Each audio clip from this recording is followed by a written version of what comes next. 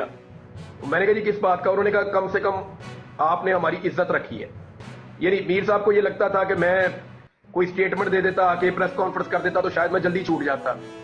تو میں نے جو بات نہیں مانی یا وہ میرے سے وہ ڈیل نہیں کروا پائے, تو یہ انہیں لگا کہ یہ ہماری میڈیا والوں کی عزت رکھی ہے. اور کئی لوگوں نے یہ بات کی بھی کہ دیکھیں جی ہمارا میڈیا والا ایک بندہ اٹھایا اور اس نے سرنڈر نہیں کیا. تو میر صاحب نے جب مجھے یہ بات کہی نا تو مجھے اچھی طرح یاد ہے, میں نے میر صاحب کو کہا, میں نے کہا میر صاحب اس پہ اللہ کا شکریہ ادا کریں. میں نے کہا میرے بس میں ہوتا نا تو میں نے ڈیل کر لینی تھی, میرے بس میں ہی نہیں تھا. میرا رب اتنا طاقتور ہے کہ وہ انسان کو ہارے ہوئے کو جتواتا ہے. میرا رب اتنا بڑا ہے کہ وہ کمزور آدمی سے طاقتور کو ہروا دیتا ہے. میرا رب بہت بڑا اور بہت طاقتور ہے. اور میں نے اس سارے سینیریو میں ایک چیز سیکھی ہے, میں بڑا کلیئرلی آپ کو آج یہ بتا دیتا ہوں بات, کہ جب میں ہار جاتا تھا نا, یعنی اس ساری 5 مہینے کی ابڈکشن میں جب مجھے لاپتہ کیا گیا تو میں کئی دفعہ ہار گیا. میں نے کئی دفعہ سوچا کہ یار میں اتنی, میرے پاس تو اخبار بھی نہیں تھا, ٹی وی بھی نہیں تھا, باہر کی کوئی خبر نہیں تھی, خوب اندھیرے میں پڑا ہوا تھا میں. تو ان 5 مہینوں میں کئی دفعہ میرے دماغ میں آتا تھا یار دفعہ کرو, میں کیا لڑائی لڑ رہا ہوں. میرے گھر والوں کو یہی نہیں پتا کہ میں زندہ ہوں یا مر گیا ہوں, کیونکہ مجھے انہوں نے یہ کہا تھا کہ تیری تو بھائی تیرا نماز جنازہ ہو گیا باہر, ٹینشن دینے کے لیے. تو میں نے سوچا میرے ماں باپ میرے بچے سارے اس بات کی سزا کاٹ رہے ہیں, پتہ نہیں پاکستان میں کیا ہو رہا ہے. اور مجھے انہوں نے کہا تھا کہ باہر ہم نے مارشل لاء لگا دیا ہے, اس ملک میں ہمارا کنٹرول مکمل ہو گیا ہے. بیچ میں ایک ٹائم یہ بھی آیا تھا. تو دیکھیں نا جب آپ ایک قید کاٹ رہے ہیں جس کا مقصد کوئی نہیں ہے, باہر مارشل لاء لگ چکا ہے, سارے کے سارے لوگ جو ہیں وہ اب جمہوریت کا کوئی نام بھی نہیں لے سکتا, اور آپ اکیلے پڑے ہوئے مارے بھی کھا رہے ہیں. اور مقصد کیا ہے آپ کا کہ اب کوئی مقصد پورا ہی نہیں ہو سکتا, آپ کے بچے اور آپ کی فیملی ویسے ہی وہ سفر کر رہی ہے. تو میرے دماغ میں کئی دفعہ آیا کہ یار میں جو یہ کہتے ہیں نا مان لیتا ہوں, جو یہ کہتے ہیں مان لیتا ہوں. یہ ایک دفعہ نہیں کئی دفعہ میرے دماغ میں آیا کہ جو یہ کہتے ہیں وہ مان لیتا ہوں. یار بناؤ ویڈیو. بالکل جب 11th آر آتا تھا نا, جب کبھی بھی میں ٹوٹ جاتا تھا, یہ میرے پاس پہنچتے تھے, میرا رب مجھے پھر کھڑا کر دیتا تھا. یعنی میں 5 دن یہ سوچتا رہا کہ یار اب جب یہ آئیں گے نا تو میں انہیں کہوں گا بنوا لو جو بنوانا ہے. اور 6 دن جس دن انہوں نے آنا تھا نا, اسی دن میرے اللہ تعالیٰ نے مجھے کھڑا کر دیا, اور میں نے کہا جی میں نے جھوٹی گواہی نہیں دی. اب ہو سکتا ہے وہ پچھلے 5 دنوں میں یہ آتے تو میں دے دیتا جھوٹی گواہی, یا ہو سکتا ہے اس دن بھی اگر یہ آتے تو میرا رب مجھے کھڑا کر دیتا. تو یہ یاد رکھیے گا کہ آپ کی ہر کامیابی کے پیچھے یا اللہ رب العزت نے آپ کو جو عزت دی ہے اس کے پیچھے وہ اللہ رب العزت ہے. نبی اکرم صلی اللہ علیہ وآلہ وسلم نے ایک بہت چھوٹی عمر کے صحابی تھے, وہ آپ صلی اللہ علیہ وآلہ وسلم کے پیچھے اونٹ پہ سوار تھے. تو آپ نے انہیں کہا لڑکے میری بات سنو غور سے, اور آپ صلی اللہ علیہ وآلہ وسلم نے فرمایا کہ ساری دنیا چاہ کر بھی تیرا نقصان کرنا چاہے نا تو وہ نہیں کر سکتی اگر تیرا رب نہ چاہے, اور ساری دنیا چاہ کر بھی تیرا فائدہ کرنا چاہے نا تو نہیں کر سکتی اگر تیرا رب نہ چاہے. تو معاملہ یہ ہے جس کا نقصان میرے رب نے کرنا ہے نا, ساری دنیا اس کے ساتھ مل جائے اس کا نقصان ہونا ہی ہونا ہے, اور جس کا فائدہ میرے رب نے کرنا ہے نا, ساری دنیا اس کے خلاف بھی ہو جائے تو اس کا فائدہ میرے رب نے کرنا ہی کرنا ہے. تو اٹس آل اباؤٹ ہمارے اللہ آل مائٹی کی طرف سے. یہ سوچنا بند کر دیں کہ کوئی آدمی پتھر کا بنا ہوا ہو سکتا ہے. ہو سکتا ہے کسی وقت عمران خان کو بھی کوئی ایسا فیصلہ کرنا پڑ جائے کہ جو آپ ایکسپیکٹ نہیں کر رہے, تو اس وقت آپ لوگوں کو یعنی یہ نہیں ہونا چاہیے کہ بالکل ہی ہر طرف مایوسی اور یہ اور وہ ہو جائے. ہیومن بینگز ہے یار, سارے کے سارے انسان ہیں. یہاں پہ بہت سارے لوگ ہیں جو پاکستان چھوڑ کے باہر گئے ہوئے ہیں, وہ باہر دیار غیر میں رہ رہے ہیں. کیا وہ خوشی خوشی گئے ہیں؟ ابھی یہ جس کا فوجی کا آپ نام لے رہے تھے راجہ صاحب کا, کیا یہ لوگ پاکستان سے خوش خوش باہر نکلے ہوں گے؟ وہ بیچارے جان بچا کے نسے نے سارے سے سارے اپنی اپنی جانیں بچا کے گئے ہوئے نا سارے. یہ جتنے جرنلسٹ گئے ہوئے ہیں, چاہے وہ وجاہت ہے, چاہے وہ محیط پیرزادہ ہے, چاہے وہ احمد نورانی ہے, چاہے وہ شاہد اسلم ہے, چاہے وہ صابر بھائی ابھی آپ کے ساتھ بیٹھے ہوئے تھے وہ ہیں, یا اور صحافی بھی ہیں کافی سارے, تو یہ سارے کو خوشی خوشی تو پاکستان سے باہر نہیں گئے ہوئے.